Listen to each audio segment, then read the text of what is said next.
नमस्कार साथियों, संविधान के इस वीडियो में आपका स्वागत है। संविधान के तहत ये तीसरा लेक्चर है। ठीक है, अभी तक हम पढ़ रहे थे संविधान की ऐतिहासिक पृष्ठभूमि कि हमारे संविधान को बनने में किस किस प्रकार से ब्रिटिश सरकार द्वारा कौन कौन से एक्ट पारित किए गए और जिनको हम क्या कर रहे हैं, हम यहाँ पर अध्ययन कर रहे हैं। तो पिछले वीडियो में आपको मैंने बताया था कि इंडियन काउंसिल एक्ट 1861, ठीक है ना, या भारतीय परिषद अधिनियम 1861 क्या हुआ था, पारित हुआ था। और ये क्यों पारित हुआ था? क्योंकि इससे पहले एक महत्वपूर्ण घटना हो चुकी थी, हमारी 1857 की क्रांति, जिसके तहत अंग्रेजों को समझ में आ गया था कि अगर हमें भारत पे अपने शासन को कंटिन्यू करना है, नियमित रूप से रखना है, हमारे शासन की पकड़ मजबूत रखनी है, तो हमें क्या है, थोड़ा बहुत क्या है, भारतीयों का सहयोग चाहिए। ठीक है, तो इस क्रम में पहले मैंने आपको कौन सा बताया था, इंडियन काउंसिल एक्ट या भारतीय परिषद अधिनियम 1861, जिसके तहत मैंने आपको 5 विभिन्न प्रावधान बताए थे, 5 विशेषता बताई थी, लेकिन उसमें एक महत्वपूर्ण था। जैसे पहले क्या था, कानून बनाने की प्रक्रिया में भारतीयों को शामिल कर लिया था।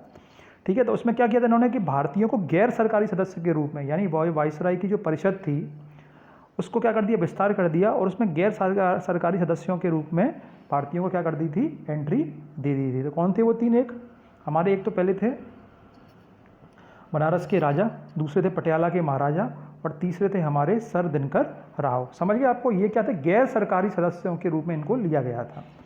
ठीक है, अब क्या कर रहे हैं कि धीरे धीरे इसको आप इस तरीके से समझिए कि वो कहीं ना कहीं हमें एक रोटी का टुकड़ा पकड़ा रहे थे। जैसे भारत में कुछ विरोध हो रहा है, भारतीय कुछ मांग कर रहे हैं अपनी, ठीक है, भारतीयों ने अपनी मांग की और उन्होंने क्या कर दिया, छोटा सा रोटी का टुकड़ा क्या कर दिया, हमें दे दिया। तो इसी क्रम में आया था भारतीय परिषद अधिनियम 1861। अब हम अगला देखते हैं। ठीक है, अब कौन सा आया हमारा, फिर आया भारतीय परिषद अधिनियम 1892। अब समझ गए बात? तो ये भी क्या था, ये भी वही है, हमारा परिषद अधिनियम है। तो परिषद अधिनियम है तो कहीं ना क्या करेंगे, परिषद के साथ ही क्या करेंगे, हम इसमें कुछ ना कुछ परिवर्तन करेंगे। तो 61 वाले में क्या किया था उन्होंने कि गैर सरकारी सदस्य के रूप में भारतीयों को लेना शुरू कर दिया था। अब यहाँ पे क्या कर दिया इन्होंने कि जो केंद्रीय विधान परिषद हो या प्रांतीय विधान परिषद हो, ठीक है, जैसे मैंने आपको बताया था कि उन्होंने पिछले एक्ट में 1861 वाले में बताया था कि बंगाल में उत्तर पश्चिमी सीमा प्रांत में तथा पंजाब में क्या है, विधान परिषद का गठन किया गया था। यानी जितने जिनकी उनकी टेरिटरी थी वहाँ पर उन्होंने क्या है, विधान परिषद बना दिए थे। तो केंद्रीय विधान परिषद और प्रांतीय विधान परिषद दोनों में क्या किया था इन्होंने, गैर सरकारी सदस्यों की क्या है, संख्या बढ़ा दी। क्योंकि ये कौन थे, गैर सरकारी सदस्य मुख्य रूप से क्या थे, भारतीय थे। तो भारतीयों की मांग को शांत करने के लिए उन्होंने क्या कर दिया कि दोनों में गैर सरकारी सदस्यों की संख्या बढ़ा दी। मैं एक चीज़ और रिपीट करूँगा, केंद्रीय विधान परिषद मतलब समझो आज की हमारी पार्लियामेंट या हमारी संसद, और प्रांतीय विधान परिषद मतलब हमारी क्या है, विधानसभा। जैसे मध्य प्रदेश की विधानसभा है, यूपी की विधानसभा है, राजस्थान की, इस टाइप से। ठीक है, तो अब इसमें क्या कर रहे हैं, ये गैर सरकारी सदस्यों को क्या कर रहे हैं, ये बढ़ा रहे हैं। अभी भी क्या कर रहे हैं, ये सरकारी सदस्यों के रूप में इंडियंस को एंट्री नहीं है, क्योंकि सरकारी सदस्य क्या है, महत्वपूर्ण है, और गैर सरकारी सदस्य क्या है, अपेक्षाकृत कम महत्वपूर्ण है। ठीक है, अब इन्होंने क्या किया कि सदस्यों की संख्या तो बढ़ाई, लेकिन बहुमत किसका रखा, सरकारी सदस्य का। तो दो चीज़ें हो रही हैं, एक तो सरकारी सदस्य क्या है, पद ही महत्वपूर्ण है, सरकारी सदस्य क्या अपने आप में बहुत क्या है, शक्तिशाली। और दूसरी क्या है कि भाई टोटल जो संख्या थी उसमें भी क्या है, बहुमत किसका रहेगा, सरकारी सदस्यों का ही रहेगा। समझ गए बात को आप? चलिए, अब एक चीज़ मैं आपको यहीं बताता हूँ। अब जैसे गैर सरकारी सदस्यों की नियुक्ति कैसे हो रही है, क्योंकि संख्या बढ़ा दी यहाँ पे। ठीक है, जैसे केंद्रीय विधान परिषद है या बंगाल चैम्बर ऑफ कॉमर्स है, तो केंद्रीय विधान परिषद मतलब हमारी होगी आज की पार्लियामेंट। तो इसका हेड कौन है, या इसमें सब कुछ का मुख्य रूप से कौन अथॉरिटी है, वाइसरॉय। तो इसकी नियुक्ति कौन करेगा, वाइसरॉय करेगा। समझिए बात को आप। और अब ये हमारी होगी प्रांतीय विधान परिषद, यानी कि ये होगी हमारी विधानसभा। तो विधानसभा में कौन कर रहा है, गवर्नर कर रहा है। लेकिन यहाँ पे उन्होंने कंडीशन डाल दी कि गवर्नर जो प्रांतीय विधान परिषद में किसकी, गैर सरकारी प्रांतीय विधान परिषद में गवर्नर किसकी नियुक्ति कर रहा है, गैर सरकारी सदस्यों की। तो किसकी सिफारिश पर कर रहा है, जमींदार, जिला परिषद, नगर पालिका, विश्वविद्यालय, व्यापार संघ या चैम्बर ऑफ कॉमर्स।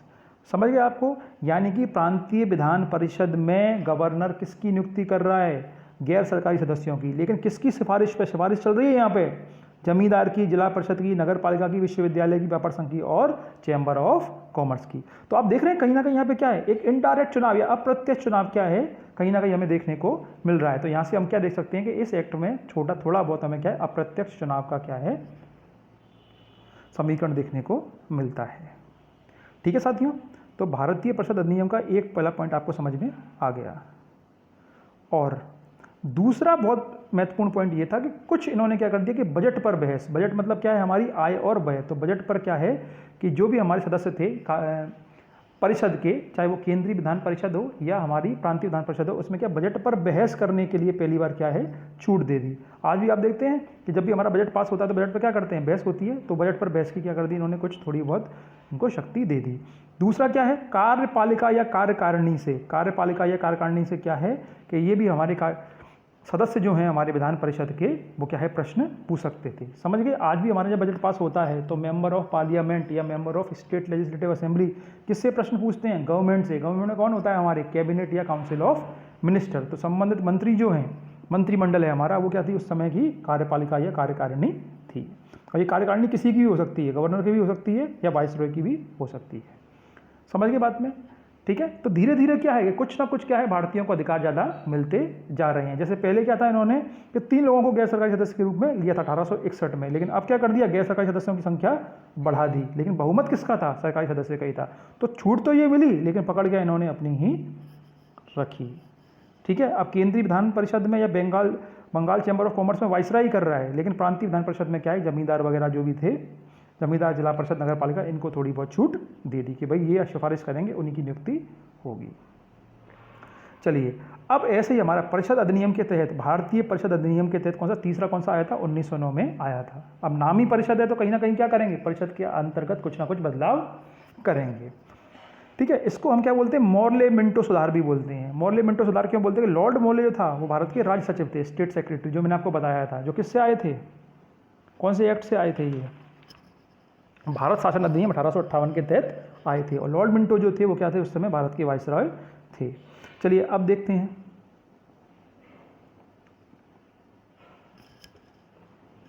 यहाँ पे क्या हो रहा है, इसकी विशेषताएं देखते हैं। तो भाई ये हो गई आपकी केंद्रीय विधान परिषद और ये हो गई आपकी प्रांतीय विधान परिषद। प्रांतीय विधान परिषद मतलब हमारी आज की विधानसभा, केंद्रीय विधान परिषद मतलब हमारी आज की संसद। तो इसके आकार को क्या कर दिया इन्होंने, बड़ा कर दिया, दोनों के आकार को क्या कर दिया, बढ़ा दिया। जैसे यहाँ पे एक दिया है कि केंद्रीय विधान परिषद में इस अधिनियम से पहले 16 सदस्य होते थे, अब कितने कर दिए, ये 60 कर दिए। समझ गए। लेकिन प्रांतीय विधानसभा में क्या थे, सदस्यों की संख्या क्या थी, अलग अलग थी, ठीक है। चलिए अब एक चीज और देखते हैं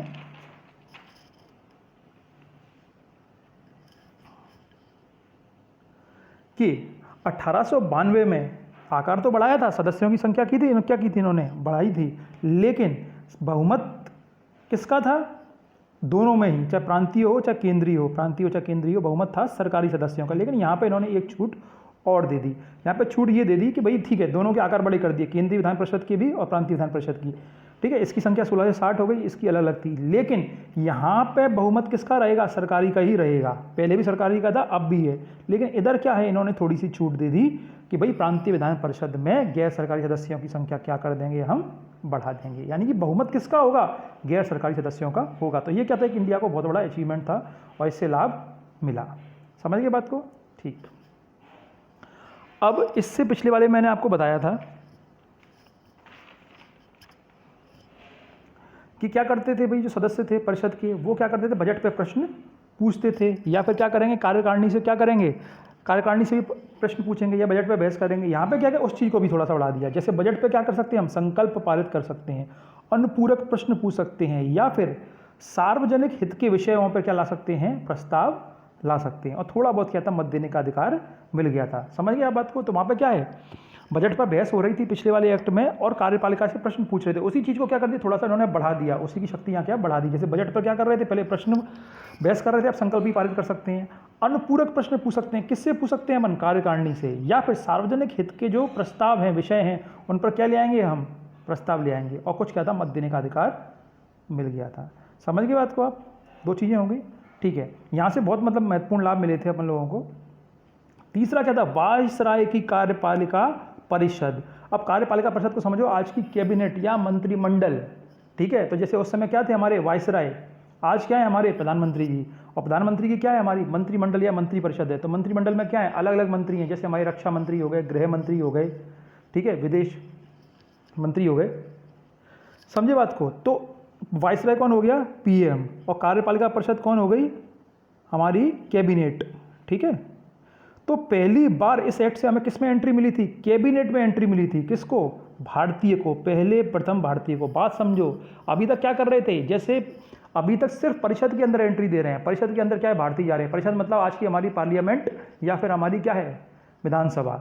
लेकिन पहली बार सरकार में, सरकार अर्थात या कैबिनेट में या फिर हमारी कार्यपालिका परिषद में क्या है, किसी भारतीय को एंट्री मिली थी, और वो भारतीय थे हमारे सत्येंद्र प्रसाद सिन्हा। समझ गए। और ये कौन से बने थे, विधि सदस्य बने थे। एक तरीके से कह सकते हैं कि आज के ये क्या थे, ये लॉ मिनिस्टर थे। समझ गए बात को। तो ये बहुत बड़ा अचीवमेंट था। लेकिन इसके साथ अंग्रेजों ने क्या कर दिया था, एक गड़बड़ और कर दी, यानी कि हमारी देश की एकता और अखंडता को तोड़ने के लिए वो एक समस्याएं ले आए, सांप्रदायिक प्रतिनिधित्व। ये सबसे बड़ी समस्या थी, और इसी प्रावधान की वजह से या इसी विशेषता की वजह से हिंदुस्तान कहीं ना कहीं टूटा, हिंदुस्तान और पाकिस्तान बने। ठीक है। अब देखिए इसमें क्या किया इन्होंने, क्या चुनाव के अंदर क्या लिया है, सांप्रदायिक प्रतिनिधित्व। जैसे प्रत्याशी जो मुस्लिम होगा वहाँ पे मतदाता भी क्या होंगे, सिर्फ मुस्लिम ही होंगे, अर्थात मुस्लिम ही क्या करेगा, मुस्लिम के लिए वोट करेगा। समझ गए बात को। सपोज दैट कि आप जिस कॉन्स्टिट्यूएंसी में रहते हैं, चाहे वो लोकसभा की हो या विधानसभा की हो, अगर वहाँ से मिस्टर एक्स खान खड़े होते हैं तो वोट सब देंगे, चाहे वो हिंदू हो, मुस्लिम हो, सिख हो, ईसाई हो, जो भी क्या है उस कॉन्स्टिट्यूएंसी के अंदर रह रहे हैं।